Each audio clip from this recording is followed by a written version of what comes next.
ইরানের বিরুদ্ধে আমেরিকা ও ইসরায়েলের সামরিক অভিযান শুরু হওয়ার এক মাস পর প্রথমবারের মতো সরাসরি সম্পৃক্ত হয়েছে ইয়েমেনের হুতি বিদ্রোহীরা। শনিবার ইরানপন্থী হুতিরা ইসরায়েলে ক্ষেপণাস্ত্র হামলার বিষয়টি নিশ্চিত করেছে। এদিকে ইসরায়েল জানিয়েছে তারা ইয়েমেন থেকে আসা একটি ক্ষেপণাস্ত্র সফলভাবে আকাশেই ধ্বংস করেছে। বিশ্লেষকরা বলছেন ইরান যুদ্ধে হুতিদের অংশগ্রহণ মধ্যপ্রাচ্যের পরিস্থিতিকে আরও জটিল করে তুলেছে এবং বিশ্ব বাণিজ্যের জন্য বড় ধরনের হুমকি হয়ে দাঁড়িয়েছে। যুদ্ধ শুরুর ৫ সপ্তাহ পর প্রথমবারের মতো ইসরায়েলে ক্ষেপণাস্ত্র হামলার কথা জানিয়েছে ইয়েমেনের ইরানপন্থী সশস্ত্র গোষ্ঠী হুথি। শনিবার ইয়েমেনের আল মাসিরাহ টেলিভিশনে দেয়া এক ভিডিও বার্তায় হুথির সামরিক মুখপাত্র ইয়াহিয়া সারিয়া ইসরায়েলের সামরিক লক্ষ্যবস্তুতে মিসাইল হামলার বিষয়টি নিশ্চিত করেন।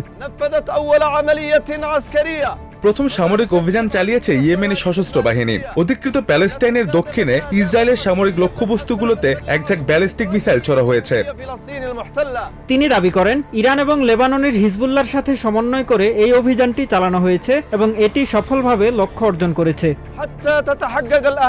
এই অভিযান সফলভাবে লক্ষ্য অর্জন করেছে। এটি ততক্ষণ চলবে যতক্ষণ না পূর্বের বিবৃতিতে ঘোষিত লক্ষ্যগুলো অর্জিত হয় এবং সমস্ত আগ্রাসন বন্ধ হয়। শনিবার সামাজিক মাধ্যমে দেয়া এক পোস্টে ইসরায়েলের সামরিক বাহিনী জানিয়েছে আইডিএফ ইয়েমেন থেকে আসা একটি ক্ষেপণাস্ত্র সফলভাবে প্রতিহত করতে সক্ষম হয়েছে। এর আগে শুক্রবার হুথিরা হুঁশিয়ারি দেয় ইরান এবং প্রতিরোধ ফ্রন্টের বিরুদ্ধে যুদ্ধ অব্যাহত থাকলে তারা ব্যবস্থা নিতে প্রস্তুত। তার একদিন পরেই আনুষ্ঠানিকভাবে যুদ্ধে যোগ দিল সশস্ত্র গোষ্ঠীটি। ইরান যুদ্ধে হুথিদের এই অংশগ্রহণ মধ্যপ্রাচ্য পরিস্থিতিকে আরও জটিল করে তুলতে পারে বলে মনে করছেন বিশ্লেষকরা। তাদের মতে প্রথমত এটি এই যুদ্ধে ইসরায়েলের জন্য অতিরিক্ত চাপের কারণ হতে পারে। বিশ্লেষকদের দাবি হুথিরা ইয়েমেন উপকূলের বাব এল মানদেব প্রণালী লক্ষ্য করে হামলা চালাতে পারে। রেড সি এবং সুয়েজ খালের প্রবেশপথ হওয়ায় অনেক জাহাজ এই নৌপথ ব্যবহার করে। হরমুজ প্রণালী বন্ধের পর এই নৌপথ অবরুদ্ধ হলে বিশ্ব বাণিজ্য বিশেষ করে জ্বালানি তেল পরিবহনে বড় প্রভাব পড়বে বলে আশঙ্কা করছেন বিশ্লেষকরা।